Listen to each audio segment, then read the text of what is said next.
Guys, welcome back to my YouTube channel that is Swapna's tutorial. So ನೀವೇನೋ ನನ್ನ ಚಾನಲ್ಗೆ subscribe ಆಗಿಲ್ಲ ಅಂದರೆ ಪ್ಲೀಸ್ ಸಬ್ಸ್ಕ್ರೈಬ್ ಆಗಿ, ವೀಡಿಯೋಸ್ನ ಲೈಕ್ ಮಾಡಿ, ಶೇರ್ ಮಾಡಿ, ಹಾಗೆ ಕಮೆಂಟ್ ಮಾಡಿ. ಸೊ ಇವತ್ತು ನಾನು ಮಾಡ್ತಿರೋ ಸಬ್ಜೆಕ್ಟ್ ಯಾವುದು ಅಂದರೆ 6th SEM BComನ ಮ್ಯಾನೇಜ್ಮೆಂಟ್ ಅಕೌಂಟಿಂಗ್ ಅನ್ನೋ ಸಬ್ಜೆಕ್ಟ್ನ ಎಕ್ಸ್ಪ್ಲೇನ್ ಮಾಡ್ತಿದ್ದೀನಿ. ಸೊ ಇದರಲ್ಲಿ ಚಾಪ್ಟರ್ 3 ಬಂದು ಕ್ಯಾಶ್ ಫ್ಲೋ ಸ್ಟೇಟ್ಮೆಂಟ್ನ ಎಕ್ಸ್ಪ್ಲೇನ್ ಮಾಡ್ತಿದ್ದೀನಿ. ನಾನು ಪ್ರೀವಿಯಸ್ ವೀಡಿಯೋದಲ್ಲಿ ಆಲ್ರೆಡಿ ನಾನು ಪಾರ್ಟ್ 1ನ ಎಕ್ಸ್ಪ್ಲೇನ್ ಮಾಡಿದ್ದೆ. ಸೊ ಈ ಒಂದು ವೀಡಿಯೋದಲ್ಲಿ ಪಾರ್ಟ್ 2ನ ಎಕ್ಸ್ಪ್ಲೇನ್ ಮಾಡ್ತಿದ್ದೀನಿ. ಸೊ ಪ್ರೀವಿಯಸ್ ವೀಡಿಯೋದಲ್ಲಿ ನಾನು ಕಂಪ್ಲೀಟ್ ಫಾರ್ಮೆಟ್ನ ಎಕ್ಸ್ಪ್ಲೇನ್ ಮಾಡಿದ್ದೆ. ಸೊ ಈ ಒಂದು ವೀಡಿಯೋದಲ್ಲಿ ಯಾವ ರೀತಿ 4 ಮಾರ್ಕ್ಸ್ ಪ್ರಾಬ್ಲಮ್ನ ಸಾಲ್ವ್ ಮಾಡಬೇಕು ಅಂತ ಹೇಳಿ ಈ ಒಂದು ವೀಡಿಯೋದಲ್ಲಿ ಎಕ್ಸ್ಪ್ಲೇನ್ ಮಾಡ್ತಿದ್ದೀನಿ. ಸೊ ಈ ಕ್ವಶನ್ ಬಂದುಬಿಟ್ಟು 2023 ಕ್ವಶನ್ ಪೇಪರ್ನ ಕ್ವಶನ್ ಆಗಿದೆ. ಸೊ ಇದನ್ನು 4 ಮಾರ್ಕ್ಸು ಕೇಳಿರುವಂಥ ಒಂದು ಕ್ವಶನ್ನು ಏನು ಅಂದರೆ, from the following information prepare cash flow statement, profit and loss account 80,000 and 60,000, cash 65 particulars 31st 2022-23 ಅಂತ ಹೇಳಿ ಇನ್ಫಾರ್ಮೇಷನ್ ಕೊಟ್ಟಿದ್ದಾರೆ. ಕ್ಯಾಶ್ ಬಂದು 65,000 50,000, sundry data 68,000 52,000, stock 58,000 82,000, bills receivable 37,000 32,000, creditors 48,000 52,000, bills payable 24,000 18,000, outstanding rent 8,000 6,000 ಅಂತ ಹೇಳಿ ನಮಗೆ ಒಂದು ಫಾರ್ಮ್ಯಾಟ್ನ ಕೊಟ್ಟಿದ್ದಾರೆ. ಇದಾದಮೇಲೆ ಡಿಪ್ರಿಸಿಯೇಷನ್ನ ಕೊಟ್ಟಿದ್ದಾರೆ. ಅದರ್ ಇನ್ಫಾರ್ಮೇಷನಲ್ಲಿ depreciation of machinery ₹12,000, goodwill return of 14,000, profit on sale of investment 3,000 ಅಂತ ಹೇಳಿ ಕೊಟ್ಟಿದ್ದಾರೆ. ಸೊ ನಾವಿಲ್ಲಿ ಏನು ಮಾಡಬೇಕು ಅಂದರೆ ಕ್ಯಾಶ್ ಫ್ಲೋನ ಫೈಂಡ್ ಔಟ್ ಮಾಡಬೇಕಾಗುತ್ತೆ.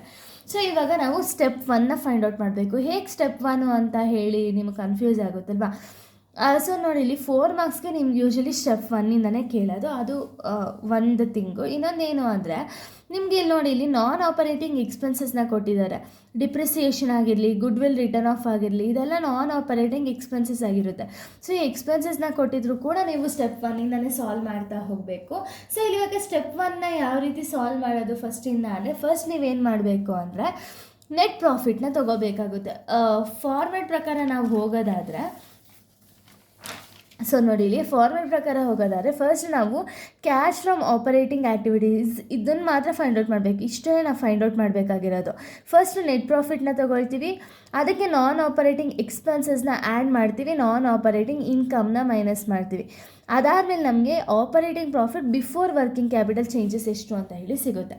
ಈಗ ಫಸ್ಟ್ ನಮ್ಗೆ ಏನು ಬೇಕು? ನೆಟ್ ಪ್ರಾಫಿಟ್ ಬೇಕು. ಸೊ ನೋಡಿ, ಇಲ್ಲಿ ಇವಾಗ ನಾವು ನೋಡಿ, ಫಸ್ಟ್ ನಾವೇನು ಮಾಡೋಣ ಅಂದರೆ ಪರ್ಟಿಕ್ಯುಲರ್ಸ್ ರುಪೀಸ್ ಅಂತ ಹೇಳಿ 2 columns hockey cash from operating activities, ಫಸ್ಟೇ ಆಪರೇಟಿಂಗ್ ಆ್ಯಕ್ಟಿವಿಟೀಸ್ ಅಲ್ವಾ.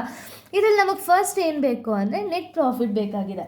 ಸೊ ಇವಾಗ ನೆಟ್ ಪ್ರಾಫಿಟ್ನ ನೀವೇನು ಮಾಡಬೇಕು ಅಂದರೆ, ಈಗ ನಿಮಗೆ ನೆಟ್ ಪ್ರಾಫಿಟ್ ಬದಲು P&L ಅಕೌಂಟ್ನ ಕೊಟ್ಟಿದ್ದಾರೆ. So P&L account 80,000 and 60,000 rupees ಕೊಟ್ಟಿದ್ದಾರೆ. ಸೊ ಇಲ್ಲಿ ನೀವು ನೆಟ್ ಪ್ರಾಫಿಟ್ನ ಯಾವ ರೀತಿ ತೊಗೊಳ್ತೀರಾ ಅಂದರೆ, ಸೊ ಇಲ್ಲಿ 2 ಇಯರ್ಸ್ನ ಕೊಟ್ಟಿದ್ದಾರೆ. ಒಂದು 2022 ಮತ್ತು 23ನ ಕೊಟ್ಟಿದ್ದಾರೆ ಅಲ್ವಾ.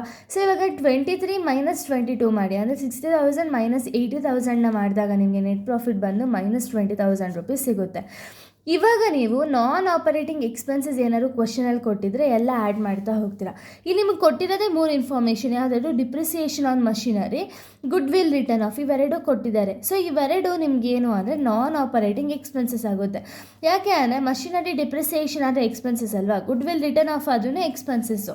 But profit on sale of investment, ಇನ್ವೆಸ್ಟ್ಮೆಂಟ್ನ ಮಾರಿರೋದ್ರಿಂದ ನಿಮಗೆ ಪ್ರಾಫಿಟ್ ಬಂದಿದ್ರೆ ಪ್ರಾಫಿಟ್ನ ನೀವೇನು ಮಾಡ್ತೀರಾ, ನಾನ್ ಆಪರೇಟಿಂಗ್ ಇನ್ಕಮ್ ಅಂತ ಟ್ರೀಟ್ ಮಾಡಿಬಿಟ್ಟು ಇದನ್ನು ಮೈನಸ್ ಮಾಡಬೇಕು. ಓಕೆನಾ?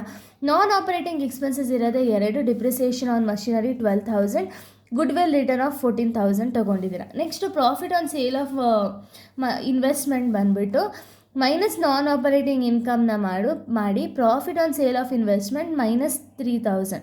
ಅಂದರೆ ಇಲ್ಲಿ ಮೈನಸ್ ಅಲ್ವಾ, ಇಲ್ಲಿ ಬೇಕಾದ್ರೆ ನೀವು ಬ್ರ್ಯಾಕೆಟ್ ಹಾಕಿಲ್ಲ ಅಂದರೂ ಏನು ಇಶ್ಯೂ ಇಲ್ಲ, ಬಿಕಾಸ್ ಇಲ್ಲಿ ಮೈನಸ್ ಸೈನೇ ಇರುತ್ತೆ. ಸೊ ಇವಾಗ ನೀವು ಇಷ್ಟೂ ಆ್ಯಡ್ ಮಾಡಿ ಮೈನಸ್ ಮಾಡಿ ಔಟರ್ ಕಾಲಮ್ಗೆ ಹಾಕೋಬೇಕಾಗುತ್ತೆ. 12,000 ಪ್ಲಸ್ 14,000 ಮೈನಸ್ 3,000ನ ಮಾಡಿದಾಗ ನಿಮಗೆ 23,000 ರೂಪೀಸ್ ಸಿಗುತ್ತೆ. ಈಗ 20,000 ಅಂದರೆ ಮೈನಸ್ 20,000ಇಂದ 23,000ನ ಮೈನಸ್ ಮಾಡಿದ್ರೆ ನಿಮಗೆ ಇಲ್ಲಿ ಎಷ್ಟು ಬರುತ್ತೆ ಅಂದರೆ ಮೈನಸ್ 3,000 ರೂಪೀಸ್ ಆನ್ಸರ್ ಬರುತ್ತೆ. 20,000ದಿಂದ ಇಷ್ಟನ್ನ 20,000ಇಂದ 23,000ನ ಇವೆರಡನ್ನ ಡಿಫ್ರೆನ್ಸ್ ತೊಗೊಂಡ್ರೆ 3,000 ರೂಪೀಸ್ ಬರುತ್ತೆ. ಇದು ಮೈನಸ್ ಅಲ್ಲ, ನಾರ್ಮಲ್ 3,000. ಮೈನಸ್ 20,000 ಪ್ಲಸ್ 23,000 ಇವೆರಡನ್ನು ಮಾಡಿದಾಗ ನಿಮಗೆ 3,000 ರೂಪೀಸ್ ಬರುತ್ತೆ. ಸೊ ಇವಾಗ ನೀವೇನು ಮಾಡಬೇಕು ಅಂದರೆ add decrease in current assets and increase in current liabilities. So ಇವಾಗ ಕರೆಂಟ್ ಅಸೆಟ್ಸ್ನ ಮತ್ತು ಕರೆಂಟ್ ಲಯಬಿಲಿಟೀಸ್ನ ಇಲ್ಲ ಡಿಫ್ರೆನ್ಷಿಯೇಟ್ ಮಾಡ್ಕೋಬೇಕಾಗುತ್ತೆ. ಸೊ ಇಲ್ಲಿ ನೀವು ಕ್ಯಾಶ್ನ ತೊಗೊಳಂಗಿಲ್ಲ, ಫಸ್ಟ್ ಸ್ಟೆಪ್ಪಲ್ಲಿ ಮಾತ್ರ ಕ್ಯಾಶ್ನ ಇಗ್ನೋರ್ ಮಾಡ್ತೀರಾ, ಓಕೆನಾ. ಇನ್ನು ಸನ್ರಿ ಡೆಟಾಸ್ ಏನಾಗ್ತಾರೆ, ಕರೆಂಟ್ ಅಸೆಟ್ಸ್ ಆಗ್ತಾರೆ ಕಂಪ್ನಿಗೆ. ಇನ್ನು ಸ್ಟಾಕು ಕೂಡ ಕರೆಂಟ್ ಅಸೆಟ್ ಆಗುತ್ತೆ. Bills receivable, so bills receivable ಅಂದರೆ ಏನು, ನಿಮಗೆ ಬಿಲ್ಸ್ ಪೇಯಬಲ್ ಬೇರೆ, ಬಿಲ್ಸ್ ರಿಸೀವೇಬಲ್ ಬೇರೆ ಅಲ್ವಾ. ಸೊ ಇವಾಗ ಬಿಲ್ಸ್ ರಿಸೀವೇಬಲ್ ಅಂದರೆ ನಿಮಗೆ ಫ್ಯೂಚರಲ್ಲಿ ಅಮೌಂಟ್ ಬಂದರೆ ಏನಾಗುತ್ತೆ ಅಂದರೆ ಕರೆಂಟ್ ಅಸೆಟ್ ಆಗುತ್ತೆ, ಇದು ಕರೆಂಟ್ ಅಸೆಟ್ ಆಗುತ್ತೆ. ಇನ್ನು ಕ್ರೆಡಿಟರ್ಸ್ ಅಂದರೆ ಕರೆಂಟ್ ಲಯಬಿಲಿಟೀಸ್, ಬಿಲ್ಸ್ ಪೇಯಬಲ್ ಅಂದರೆ ಕರೆಂಟ್ ಲಯಬಿಲಿಟೀಸ್, ಔಟ್ಸ್ಟ್ಯಾಂಡಿಂಗ್ ರೆಂಟ್ ಅಂದರೂ ಕರೆಂಟ್ ಲಯಬಿಲಿಟೀಸ್ ಇದೆ. ಇಲ್ಲಿ ನಮಗೆ 3 current liabilities and 3 current assets ಇದೆ.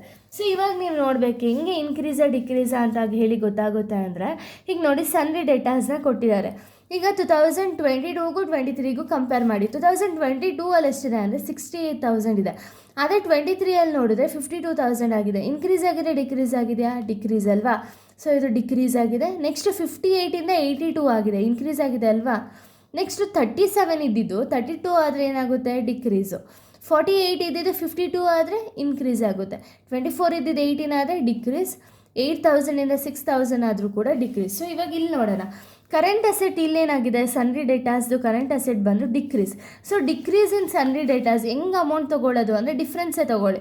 68,000 ಮೈನಸ್ 52,000 ಮಾಡಿದ್ರೆ ಇಲ್ಲಿ ನಿಮಗೆ ಮೈನಸಲ್ಲೂ ಬರ್ಬೋದು ಆನ್ಸರು. ಬಿಕಾಸ್ 52ಇಂದ 68 ನೀವು ಮೈನಸ್ ಮಾಡಿದ್ರೆ ನಿಮಗೆ ನೆಗೆಟಿವಲ್ಲಿ ಆನ್ಸರ್ ಬರುತ್ತೆ. ಇಲ್ಲಿ ನೆಗೆಟಿವಲ್ಲಿ ತೊಗೊಳಕ್ಕೆ ಹೋಗಬೇಡಿ, ಆ್ಯಸ್ ಇಟ್ ಈಸ್ ಡೈರೆಕ್ಟಾಗೆ ತೊಗೊಳ್ಳಿ ಆಯಿತಾ. 60 ಡಿಫ್ರೆನ್ಸ್ ಅಮೌಂಟ್ನ ಮಾತ್ರ ತೊಗೊಳ್ಳಿ. ಕರೆಂಟ್ ಅಸೆಟ್ಸ್ ಡಿಕ್ರೀಸ್ ಆಗಿದೆ.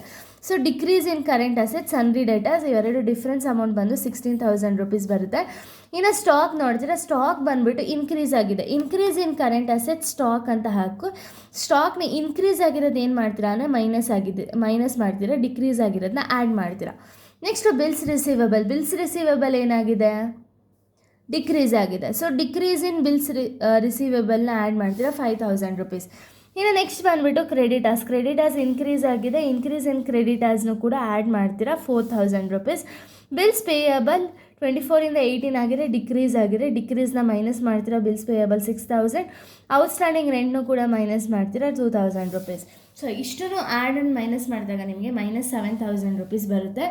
ಇವೆರಡನ್ನ ಮೈನಸ್ ಮಾಡಿದಾಗ 3,000 ಆ್ಯಂಡ್ 7,000ನ ಮೈನಸ್ ಮಾಡಿದಾಗ ನಿಮಗೆ ಮೈನಸ್ 4,000 ರೂಪೀಸ್ ಬರುತ್ತೆ. ಅದೇನು ಅಂದರೆ net profit after working capital changes.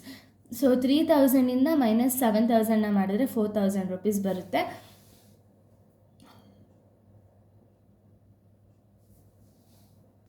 Minus 4,000 ಬರುತ್ತೆ. ಇದು IT ಇನ್ಕಮ್ ಟ್ಯಾಕ್ಸ್ ಏನಾದ್ರು ಕ್ವಶನಲ್ಲಿ ಕೊಟ್ಟಿದ್ರೆ ಮೈನಸ್ ಮಾಡ್ತೀರಿ. ಬಟ್ ಈ ಕ್ವಶನಲ್ಲಿ ಯಾವುದೇ ರೀತಿಯ ಇನ್ಕಮ್ ಟ್ಯಾಕ್ಸ್ ಕೊಟ್ಟಿಲ್ಲ, ಸೊ ಏನೂ ಇಲ್ಲ, ನಿಲ್ಲಿ ಹಾಕ್ತೀರಾ. ಇರೋ ಆನ್ಸರ್ನ ನಾವು cash flow from operating activities ಅಂತ ಹೇಳಿ ಕನ್ಸಿಡರ್ ಮಾಡ್ತೀವಿ. ಸೊ ಇಲ್ಲಿಗೆ ಪಾರ್ಟ್ 2 ವಿಡಿಯೋ ಕಂಪ್ಲೀಟ್ ಆಗುತ್ತೆ. ಪಾರ್ಟ್ 3 ಬಂದು ಇದೇ ರೀತಿ 4 ಮಾರ್ಕ್ಸ್ನ ಸೆಕೆಂಡ್ ಪ್ರಾಬ್ಲಮ್ನ ಎಕ್ಸ್ಪ್ಲೈನ್ ಮಾಡ್ತೀನಿ. So thank you guys, thanks for watching.